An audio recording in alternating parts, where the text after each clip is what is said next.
Hello guys, welcome back to my channel. তোমরা কেমন আছো? আশা করি ভালো আছো। সুনিতা ব্লগ অ্যান্ড শর্টসে তোমাদের অনেক স্বাগত। আমি আবার একটা সিম্পল রেসিপি নিয়ে চলে এসেছি তোমাদের সঙ্গে শেয়ার করার জন্য। আর আমি আজকে করছি থানকুন পাতা বাটা।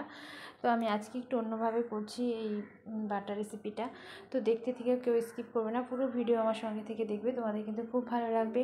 আর এই থানকুনি পাতা কিন্তু মুখে স্বাদ এনে দেয়, আর প্রথম পাতে গরম ভাতে খেতে কিন্তু অসাধারণ লাগে, আর মুখে কিন্তু স্বাদ বাড়িয়ে দেয়। তো আমি প্রথমে দেখো গ্যাসের মধ্যে স্ট্যান্ড বসিয়ে দিয়েছি। তারপর আমি দুটো রসুন দিয়ে রসুনগুলোকে ভালো করে একটু পুড়িয়ে নেব।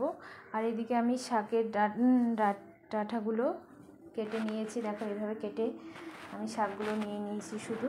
এবার শাকগুলোকে ভালো করে ধুয়ে নিয়েছি। ধুয়ে এবার আমি কেটে নেব, ছোট ছোট করে একটু কেটে নেব।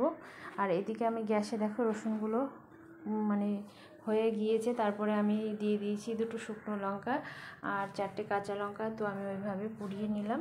তারপরে আমি কড়াইয়ের মধ্যে দিয়ে দিচ্ছি তেল। কড়াইটা আমার গরম হয়ে গিয়েছে। আর এবার আমি দিয়ে দিচ্ছি হাফ চামচের মতো কালো জিরে।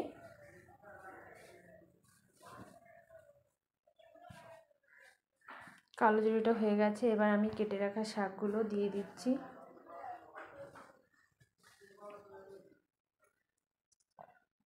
শাকগুলোকে নাড়াচাড়া করে নেব, একটু ভেজে নেব ভালো করে।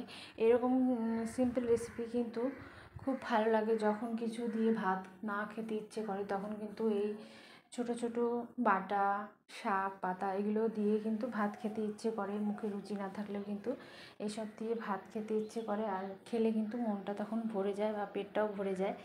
তো আমি তারপরে দিয়ে দিচ্ছি লবণ। এবার লবণটাকে ভালো করে মিশিয়ে নেব।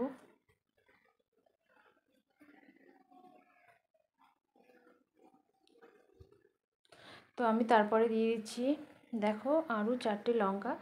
ঝালটা কিন্তু তোমাদের অনুযায়ী দেবে, তোমরা যে পরিমাণে ঝালটা খাবে মানে খাও সেই অনুযায়ী কিন্তু ঝালটা তোমরা দেবে। তারপরে আমি এইভাবে কিছুক্ষণ ঢেকে ভেজে নেব। এটা এই শাকটাকে কিন্তু একদম শুকনো করে ভাজতে হবে, একটু মানে জল জল যেন না থাকে, একটু ঝরঝরে করে ভাজতে হবে। এই শাকটা অনেক সময় কিন্তু গলাও ধরে, মানে গলা চুলকোতে পারে। যদি এটা শুকনোতে গাছ থাকে তাহলে কিন্তু গলা চুলকোয় না, আর যদি এইটা ছায়া জায়গাতে যদি গাছটা হয়ে থাকে তাহলে কিন্তু একটু গলায় ধরতে পারে। তো বাজার থেকে এনেছে, জানি না কীরকম হবে। তারপরে আমি দেখো রসুনগুলোকে একটা প্লেটের মধ্যে নিয়ে নিয়েছি। এবার আমি ভালো করে ছাড়িয়ে নিয়েছি।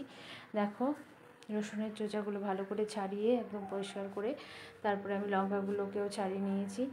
তারপরে দেখো আমি এবার শিলনোড়াতে বাটবো, কারণ মিক্সচারে বাটলে অতটা কিন্তু টেস্ট হয় না, ওই জন্য আমি শিলনোড়াতে ভালো করে বেটে নিয়েছি। তারপরে আমি ওপরে 1 পিস লেবু দিয়ে নিয়েছি।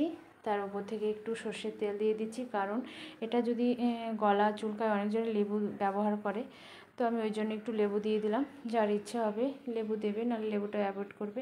তো কেমন লাগলো আমার এই থানকুন পাতা বাটা রেসিপি অবশ্যই কিন্তু কমেন্ট করে জানাবে। আর যারা নতুন দেখছো অবশ্যই চ্যানেলটিকে সাবস্ক্রাইব করে দিয়ে আমার পাশে থাকবে। আর এরকম সিম্পল সিম্পল রেসিপি চলে যাবে তোমাদের কাছে, বেল আইকন প্রেস করতে ভুলবে না।